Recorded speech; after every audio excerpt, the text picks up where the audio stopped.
Y continuamos entonces con nuestro primer encuentro de fonotecas y videotecas. Y ya en esta parte final de nuestra agenda de la tarde, después de haber hablado acerca de lo institucional, de la academia y de las universidades, vámonos entonces con la participación de la sociedad en la salvaguarda de este patrimonio audiovisual y sonoro. Vamos entonces alrededor de 3 interrogantes a tener nuestra conversación. El primero de ellos, ¿cuál es el rol de la sociedad en la preservación de este patrimonio sonoro y audiovisual? De la misma manera, preguntarnos si la sociedad está consciente de la importancia que tienen las grabaciones sonoras y audiovisuales como parte de ese patrimonio que les pertenece. Y por último, ¿de qué manera, cómo podemos empoderar a la sociedad para que intervenga en la defensa de ese patrimonio sonoro y audiovisual? Para eso nos acompañan 4 invitados y pues de una vez quisiéramos darle la entrada a el primero de ellos, Tatiana Martínez Ortiz, profesional de Ciencias de la Información y la Documentación, especialista en gerencia de proyectos y gestión de calidad y procesos.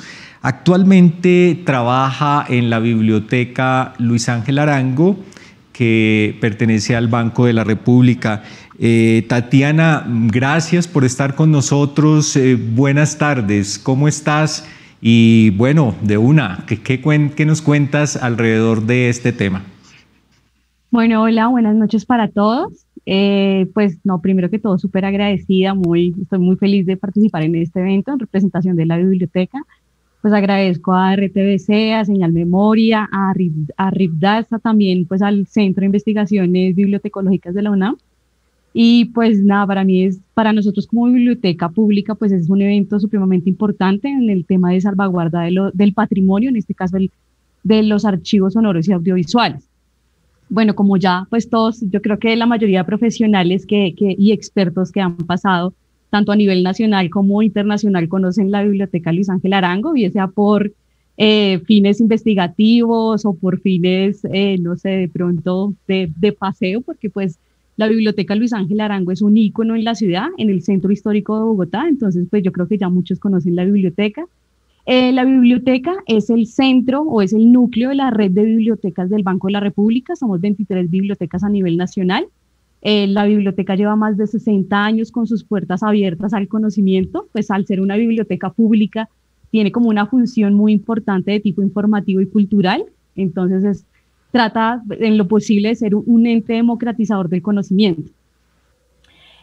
Bueno, aparte, digamos, de una pequeña introducción de la biblioteca, les quería contar ya respecto al tema que nos aborda, es que tenemos un archivo muy, muy importante que yo sé que ya muchos de ustedes conocen o han escuchado, que es el archivo de Radio Sutatensa, el archivo de ACPO, que es Acción Cultural y Popular, ¿sí?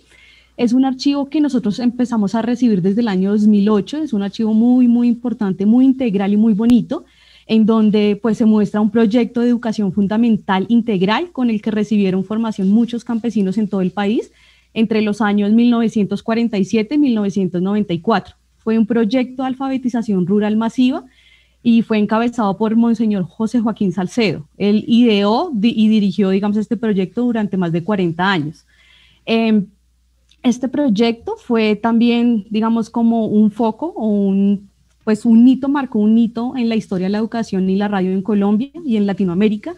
Y este proyecto que él ideó, porque él era una persona, pues no sé, fue muy inteligente con todo, ideó un proyecto educativo para toda Colombia muy, muy importante, fue replicado creo que en más de 20 países. Este proyecto educativo se enfocó en el poder de la educación y la cultura, cómo se transformó socialmente a varios campesinos de todo el país a través de la educación.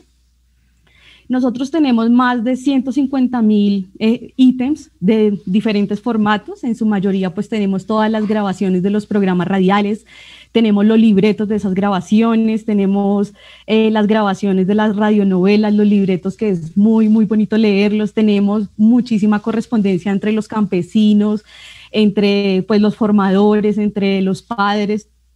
Tenemos también toda la colección completa del periódico El Campesino, tenemos todas las cartillas, todos los libros con los que se impartía la enseñanza, tenemos también fotografías, que es un archivo muy, muy bonito y muy integral. En el 2013 este archivo, la UNESCO lo incorporó en el Registro Regional de Memoria del Mundo por su importancia. Entonces quería como empezar con esto. Entonces, bueno, voy a compartirles una presentación.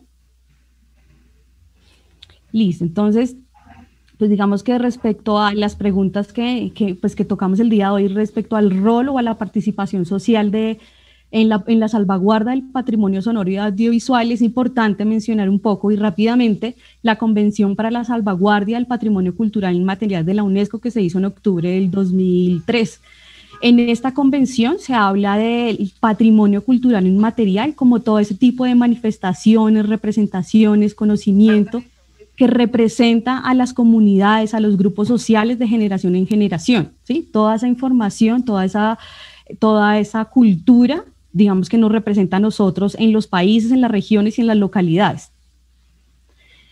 Algo más para abordar es por qué salvaguardar el patrimonio sonoro y audiovisual, ¿sí? No solamente podemos decir que es una fuente de información, sino que es la memoria, evidencia la memoria de procesos educativos, de procesos políticos, de cultura, de procesos folclóricos. O sea, es realmente, al hablar de salvaguarda, estamos hablando de preservación de la historia, de momentos históricos, de hitos históricos en el tiempo.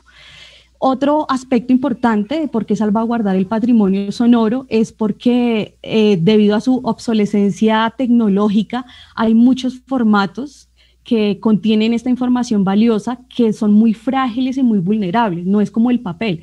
El papel tiene una durabilidad mucho mayor en el tiempo y la información que tiene ese papel también. Hay procesos de restauración, pero de todas formas, a comparación de los formatos análogos, pues es mucho menor la durabilidad. Entonces, toda esta información se está perdiendo, se ha perdido muchísima información, ya que en el caso de Latinoamérica es reciente que se ha tomado la importancia de estos archivos y de esta memoria para todas las instituciones.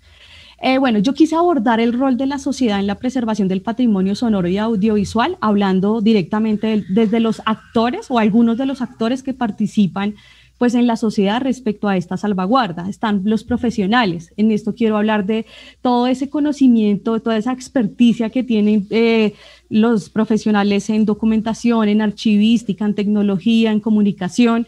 En el caso de los creadores de contenidos, que también es una labor muy, pues es importante, digamos que es como un brazo, y es toda esta realización, toda esta generación de contenidos, la realización, la producción, toda esa parte técnica que es muy importante en el caso pues de todos los formatos sonoros y audiovisuales.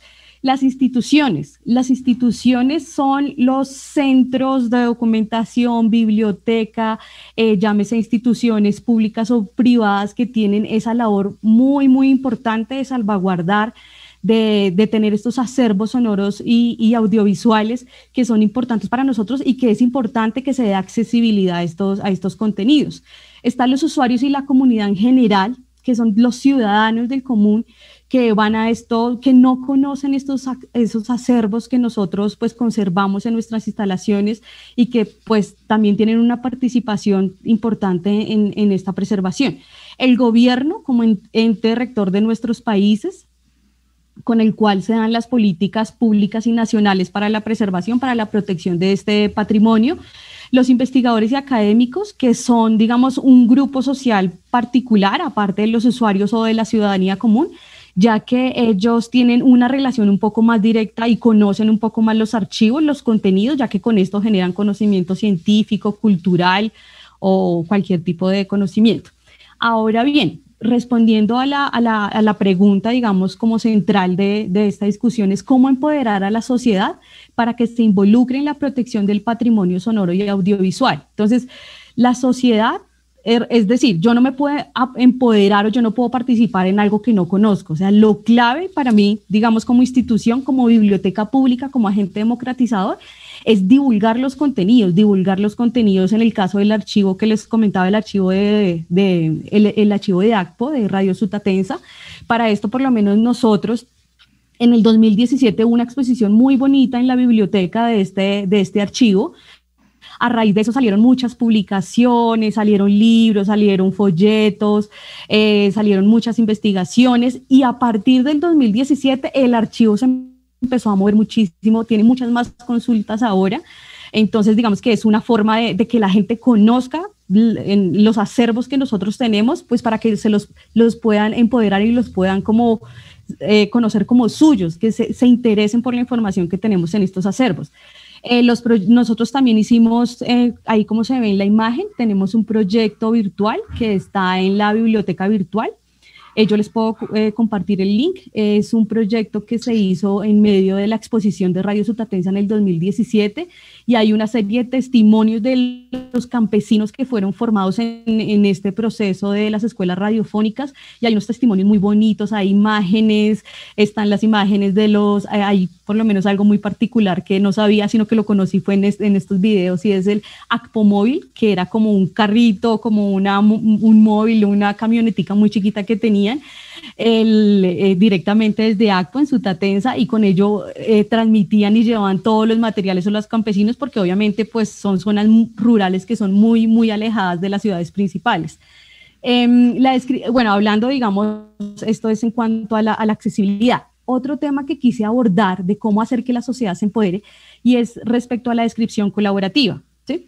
Sabemos que para acceder a los archivos, pues tiene que haber una descripción, una catalogación. Nosotros como biblioteca pública seguimos unos lineamientos nacionales e internacionales en cuanto a la catalogación, ¿sí? Somos muy estrictos con eso, porque tenemos un nivel avanzado de catalogación para este tipo de archivos sonoros y audiovisuales por su contenido.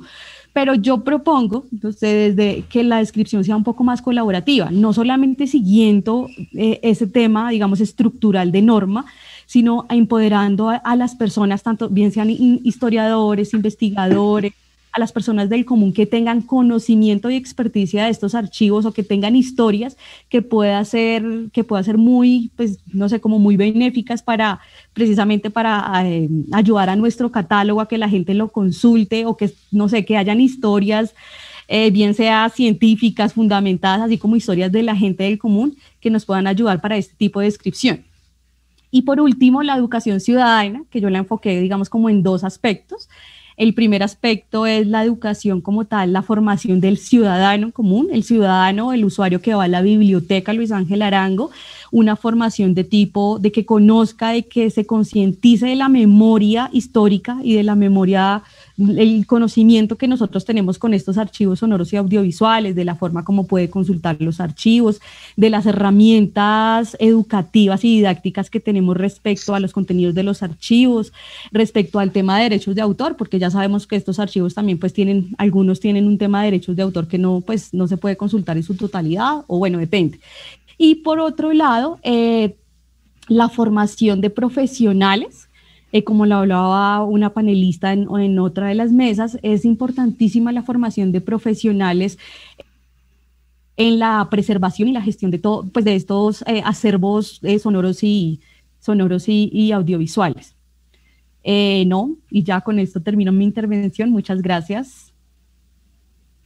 Bueno, Tatiana, muchas gracias a ti, y qué bueno que hayas mencionado ese ejemplo de empoderamiento alrededor de Radio Sutatensa, de esa experiencia tan increíble que tuvo la educación a través de la radio ya hace varias décadas en Colombia, y modelo que se copió en muchos lugares del mundo. Precisamente nos das la oportunidad para contarles que hace unas semanas la primera de las salidas que tuvo RTBC, pues todas ellas paradas y represadas por motivo de la pandemia, fue para celebrar un aniversario más de la primera transmisión de Radio Sutatensa en octubre de 1947. Y estuvimos en esta población del centro del país, en Boyacá, compartiendo unos documentos fílmicos y sonoros que Señal Memoria guarda precisamente, y que estuvimos en una jornada durante todo el día compartiendo con la población de Guateque y Sutatensa. Entonces, pues, qué bueno que lo hayas tocado, Tatiana, porque nos das la oportunidad de contar que trabajamos casi que de una manera mancomunada en este sentido de empoderar a las poblaciones.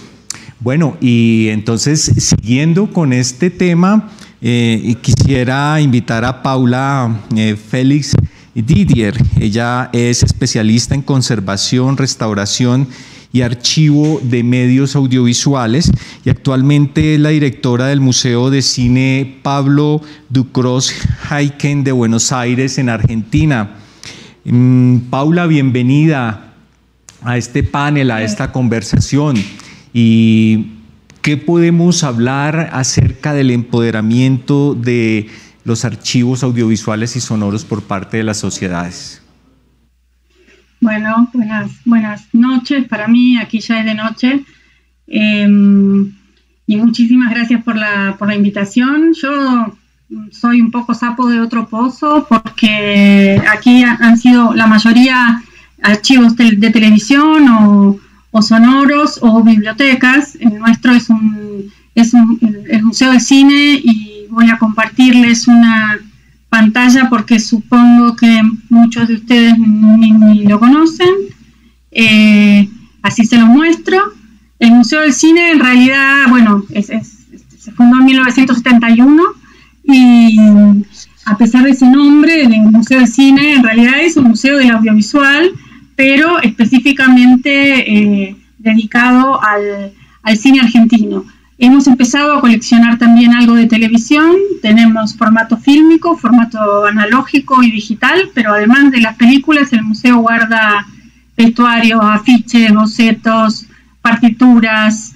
Ahora también incorporamos un archivo sonoro desde el año pasado, y también tenemos un laboratorio de digitalización de video magnético con varios formatos, no una pulgada ni dos, como mencionaron algunos colegas, pero bueno. Este es el señor Pablo Ducros-Heiken, que en realidad no es muy conocido ni siquiera aquí en Argentina. Él fue un coleccionista y productor de cine, y pintor también, y bueno, como su colección de cámaras y proyectores de las primeras 2 décadas del cine fue donada a la ciudad de Buenos Aires, y fue donada con el cargo de que se construyera un museo con su nombre. Entonces, desde 1971, y el año que viene cumplimos 50 años, el museo se dedica a investigar, preservar y difundir el patrimonio cinematográfico y audiovisual.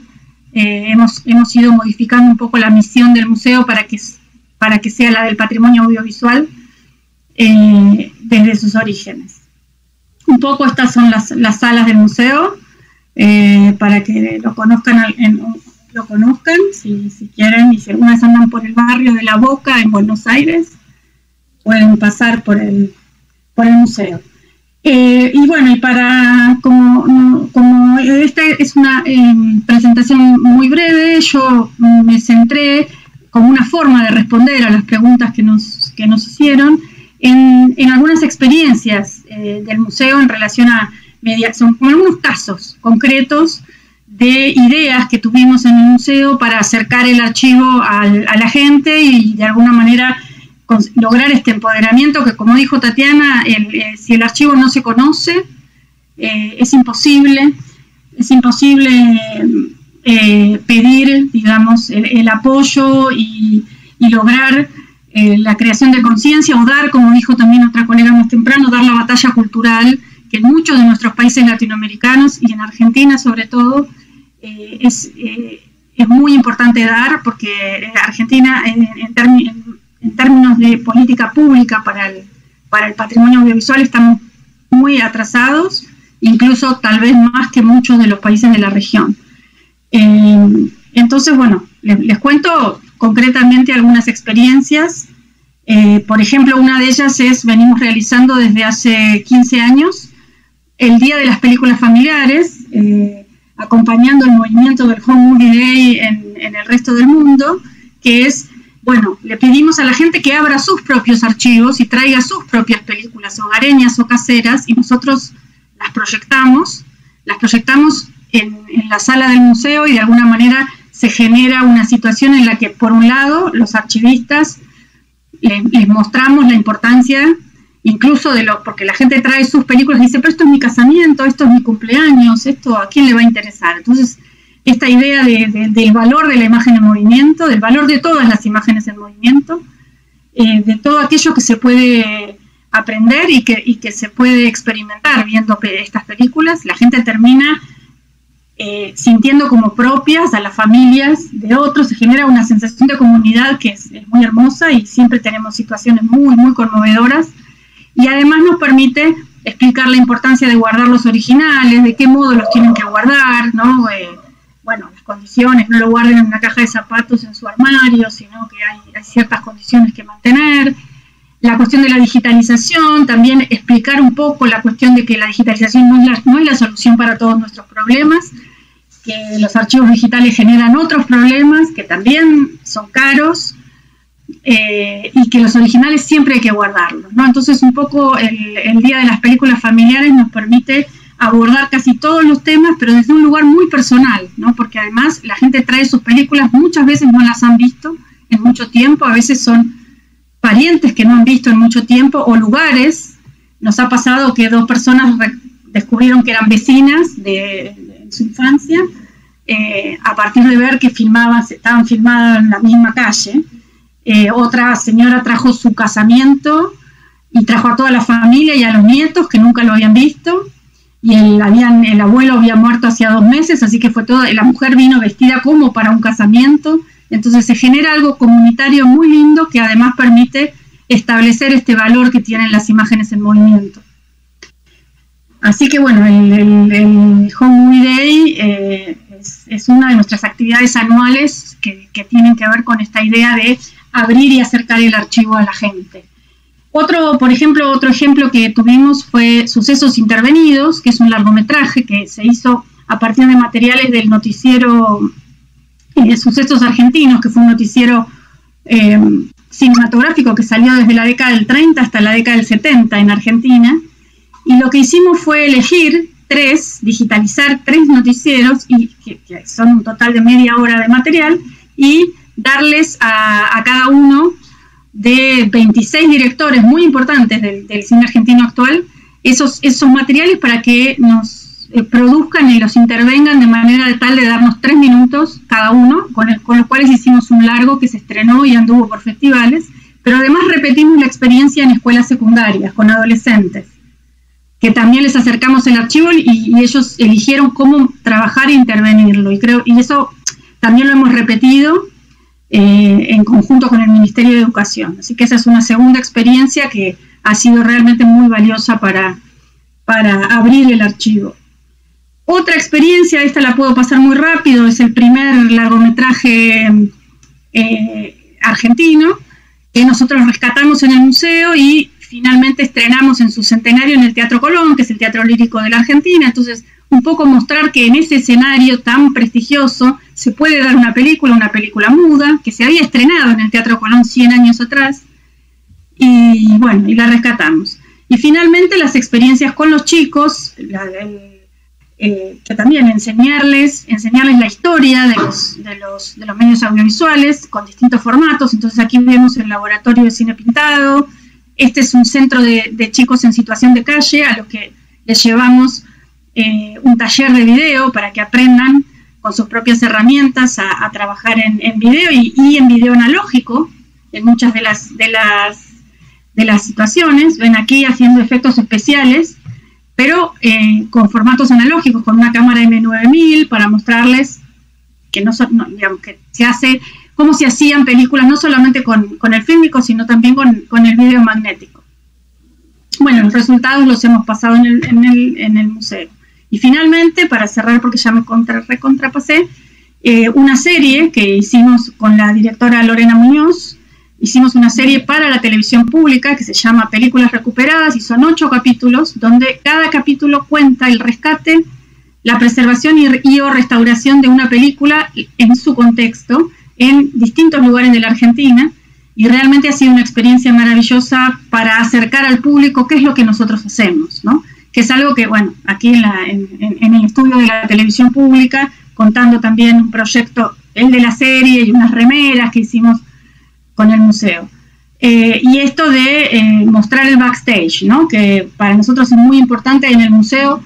Todos, cada 2 o 3 meses abrimos no solamente la exhibición, sino el espacio donde están las colecciones, y hacemos visitas institucionales con académicos, investigadores y con público en general, para que vengan a conocer cómo es el archivo por dentro. Este es el archivo de guiones, el archivo de vestuario.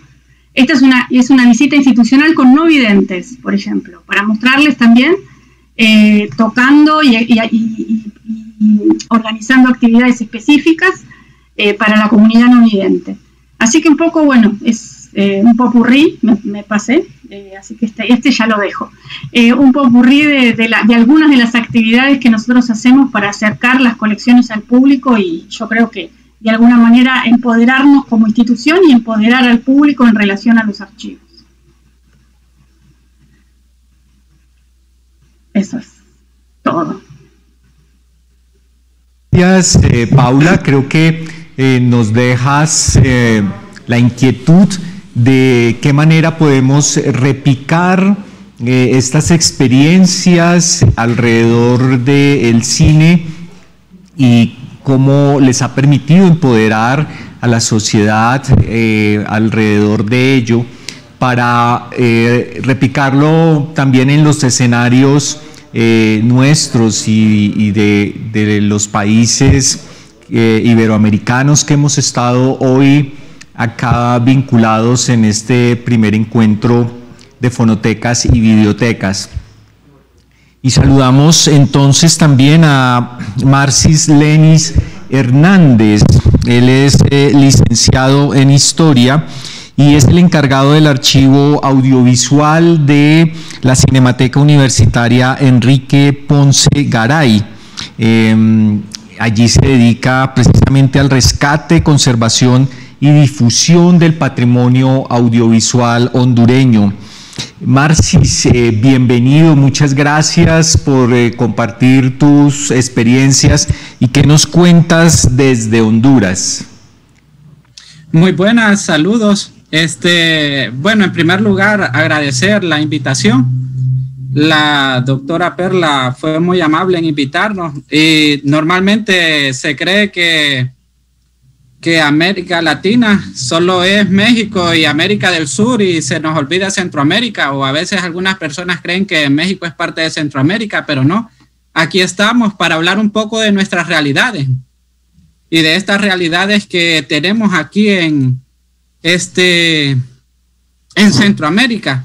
Bueno, empezaré dando gracias, sin lugar a dudas. Ha sido muy emocionante la jornada, todos hemos ido aprendiendo, y voy a hablar un poco de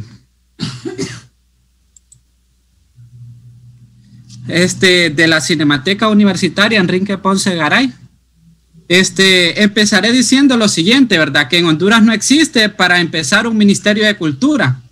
Por lo tanto, algunas instituciones tomaron ese rol. A lo que García Canclini diría, esto implica un esfuerzo cooperativo entre el conocimiento especializado, o sea, entre la academia, y el comunitario, que conlleva la posibilidad de desempeñar una tutela y gobernanza del mismo que permita preservarlo y transmitirlo sin provocar rupturas sociales relativas a la clase socioeconómica o etnia. ¿Por qué hablo de esto? Porque entonces empezamos a hablar de realidades, ¿verdad? A lo que Juana Suárez diría, las grandes cinematecas y las pequeñas cinematecas. Y para esto pondré como ejemplo nuestra Cinemateca Universitaria como un proyecto que nace desde la sociedad para poder empoderar la misma en cuanto al tema. y hablaremos de 3 momentos en nuestra cinemateca. De hecho, los orígenes pueden rastrearse hasta en 1974, donde se crea la cinemateca. Sin embargo, como muchos sabemos, esto solo quedó en un papel firmado con buena intención que no prosperó a más.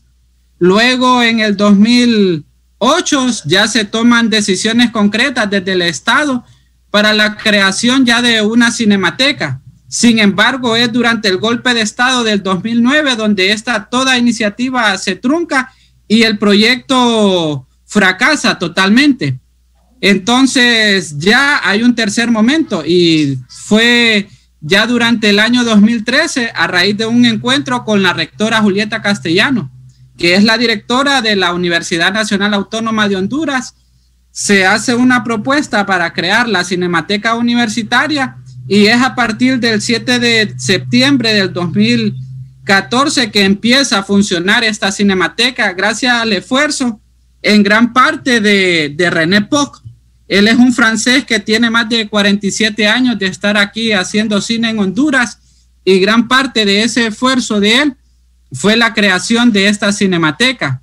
¿A qué nos dedicamos nosotros? Nos dedicamos al rescate del acervo fílmico y audiovisual, a la restauración y conservación, a la difusión y al fomento de una cultura cinematográfica, y al estar albergados en una unidad académica de la universidad, también a apoyar a las mismas.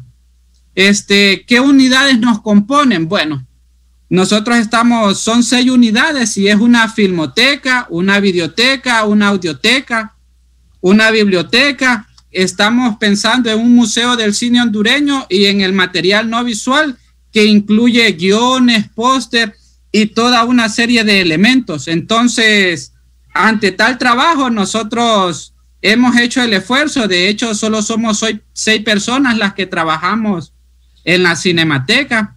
Por lo tanto, tratamos de esforzarnos en hacer mejor nuestro trabajo. Parte de nuestra filmoteca, nuestra videoteca, y tenemos una audioteca, la biblioteca, el museo recuperando piezas, y aquí tenemos algunos de los pósters, que es el material no visual. Tenemos a René Poc. Él es nuestro director y él es este francés que se esforzó desde los años 70 en crear la cinemateca. Hoy en día, gracias al esfuerzo de él, es realidad. ¿Y por qué se creó la cinemateca dentro de la universidad? Porque desde que el Estado existe, la universidad es la única institución que no ha logrado cambiar o que no se ha desaparecido. Entonces, creemos que este es el lugar ideal porque, tal como lo dije al inicio, hablamos de realidades y nuestra realidad es esta, ¿verdad? Que al ser países pequeños con poco o nulo presupuesto en cuanto a lo de cultura, nos es muy difícil sobrellevar esto. Y para responder las preguntas, podemos decir cómo empoderar a la sociedad. Bueno, en primera línea sería dando a conocer la importancia de estos archivos. ¿Y cómo lo hacemos? Bueno, difundiendo lo rescatado. Muchas personas quedan admiradas al ver la cantidad de material que nosotros poseemos.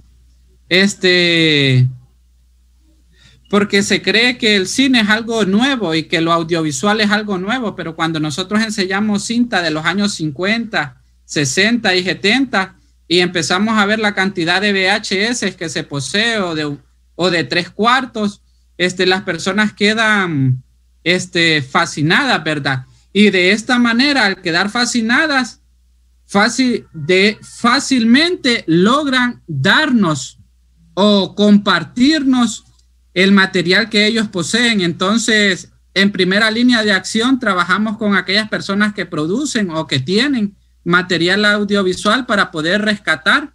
También nos encargamos de la difusión. Y para poder concretar la pregunta, voy a decir que una de las maneras también de empoderarnos es creando redes.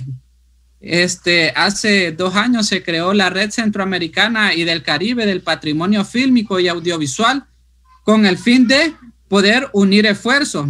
Por ejemplo, nosotros tenemos una bóveda de 16 milímetros, pero aquí en Honduras no poseemos dónde digitalizarnos. Entonces, como bloque, como Centroamérica, nos es más fácil, en primer lugar, digitalizarlo, y en segundo lugar, buscar cooperación internacional, ya que nuestros presupuestos no son como lo que deseáramos, ¿verdad?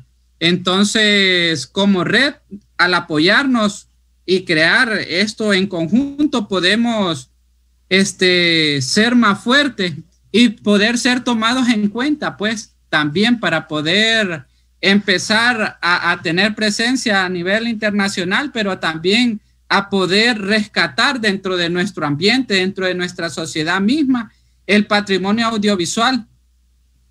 Y con esto termino diciendo de que, en primer lugar, agradeciendo la participación. He aprendido mucho, creo que la mayoría de las personas diría lo mismo, pero sobre todo saludos desde aquí diciéndoles que es eso, pues empoderarnos como sociedad, como personas que elaboramos en los archivos mismos, ya que si bien es cierto, los archivos documentales tienen muchos más años de existir y nosotros estamos en pañales en este asunto, hoy el Internet y toda la virtualidad nos ha ayudado a poder dar a conocer más fácilmente, en primer lugar, nuestra institución, y decirle a todos los hondureños: hey, aquí estamos rescatando este patrimonio, y este patrimonio es suyo y de la humanidad.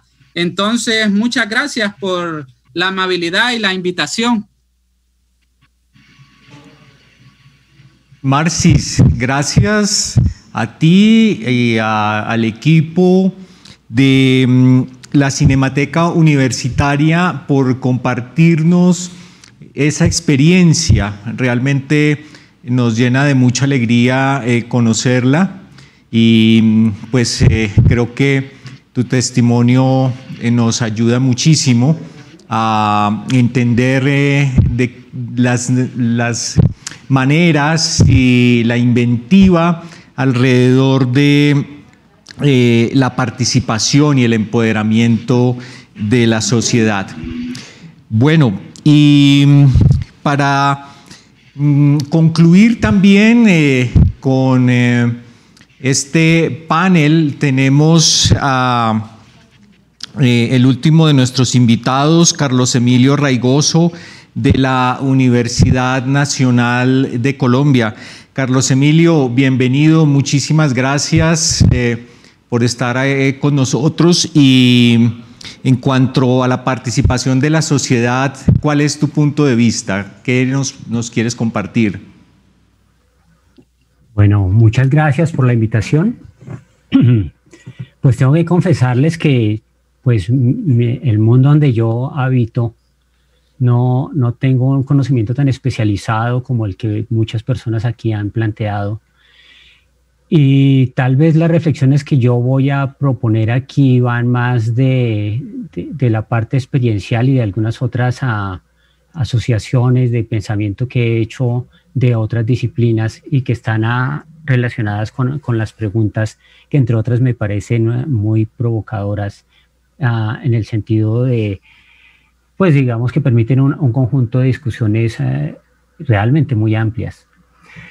Y para comenzar justamente por esta parte, tal vez, y como lo señalaron, o por lo menos como lo mostraron varios de las personas que están aquí invitadas, pues el término sociedad a mí particularmente me parece entre altamente problemático y un reto enorme cuando uno habla en términos de divulgación y en términos de apropiación de ciertos contenidos que uno denominaría o culturales o científicos, porque justamente la sociedad es un entorno realmente muy diverso, un compuesto muy heterogéneo, abigarrado, con unos intereses en sectores muy marcados, que hacen que ese conjunto que uno denominaría como unitario, sociedad, en últimas se constituye como un cuerpo altamente en tensión e inclusive en nuestra sociedad con unos niveles de disputa ideológica muy alta y con unas diferencias también socioculturales muy grandes. Entonces, pues el término sociedad a mí particularmente me parece muy retador, problemático, y por supuesto a lo cual habría que apuntarle, pues intentar desarrollar como estrategias en distintos niveles que varios ya de mis colegas han planteado. Partiendo, digamos, de esta reflexión que yo hago, quisiera entrar justamente en pensar cuál sería ese rol de la sociedad en la preservación del archivo sonoro y audiovisual. Y allí mi primera reflexión va orientada a señalar que tal vez, y para mí tal vez de donde se deriva la mayoría de las acciones, tendría en que la sociedad tendría que constituirse como un agente fundamentalmente político.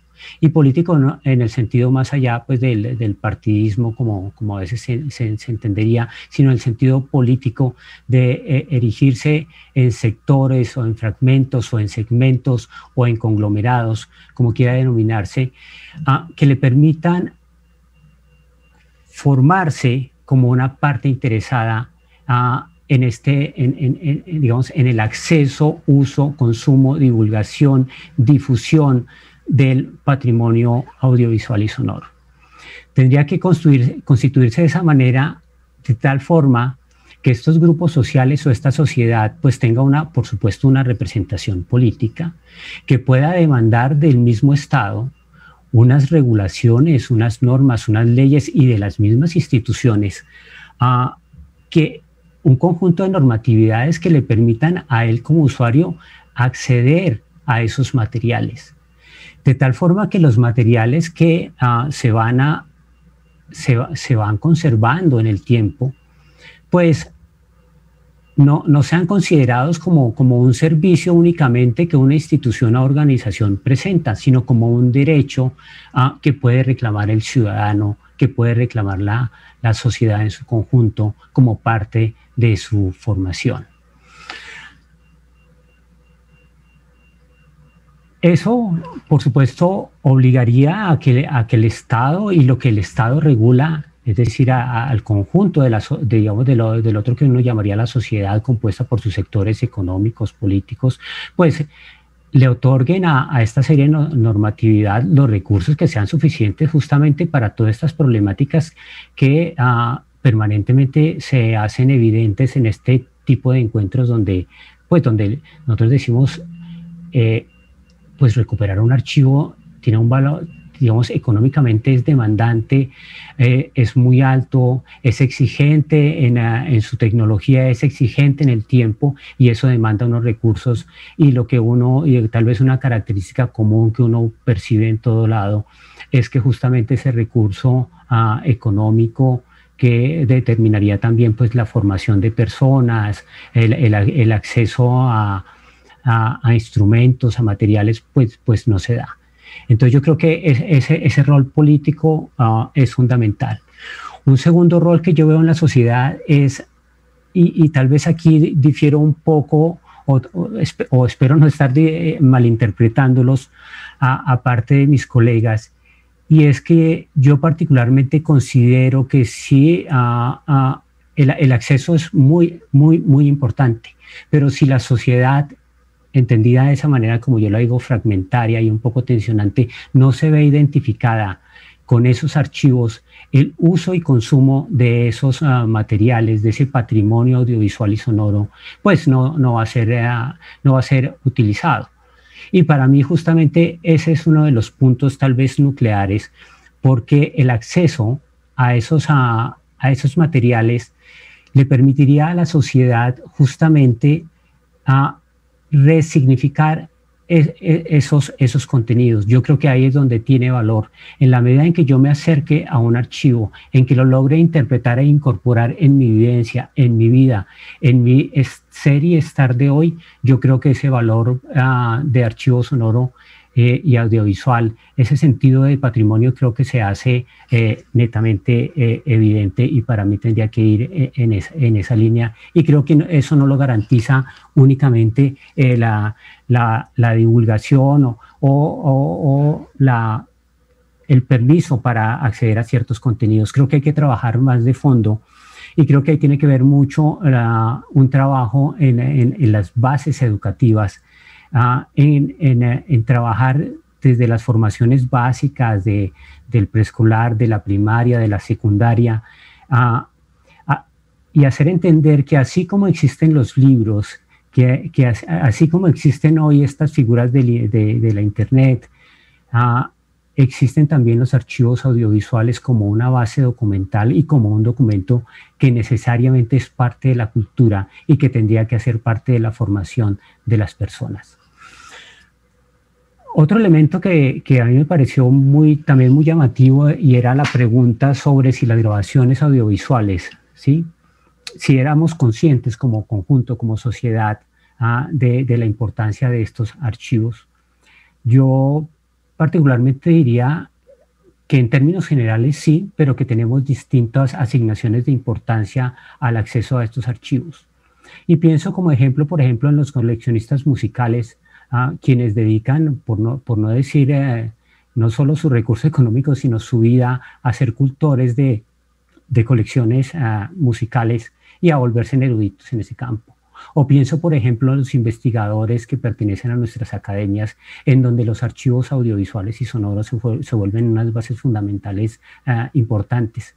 Pero también de alguna manera reflexiono, por ejemplo, en los jóvenes que hoy llevan una carga de músicas y de contenidos en sus dispositivos móviles, y creo que ellos de alguna manera le dan un valor a estos archivos, ¿sí?, que tal vez no está sistematizado, que tal vez no está de alguna manera reflexionado por lo que nosotros hacemos, pero hay algún sentido y algún valor le están dando a eso.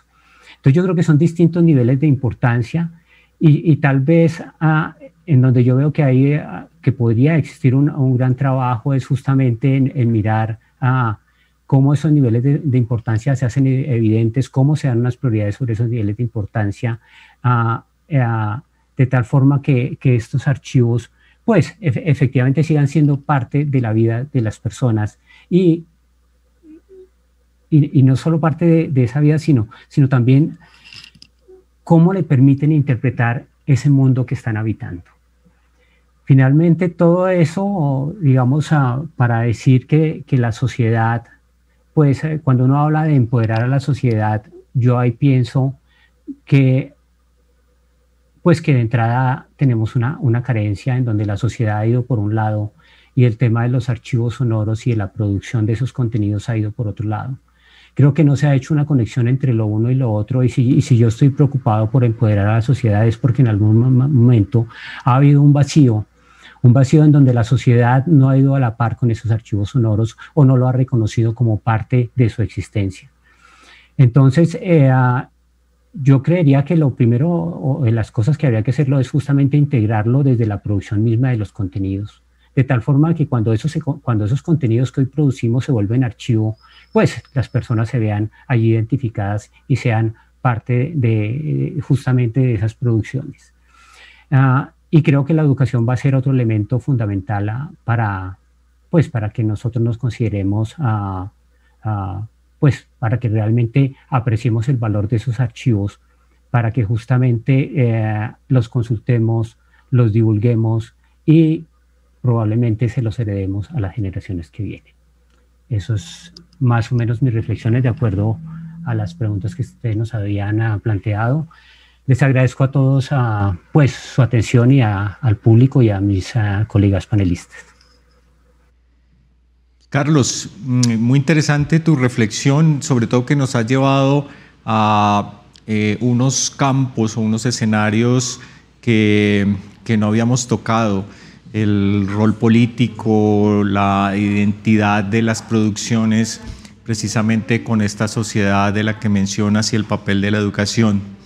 Bueno, entonces concluimos así nuestra mesa, no sin antes agradecer a Tatiana, a Paula, a Marcis y a Carlos por sus aportes y su participación ya hacia el final de nuestra jornada.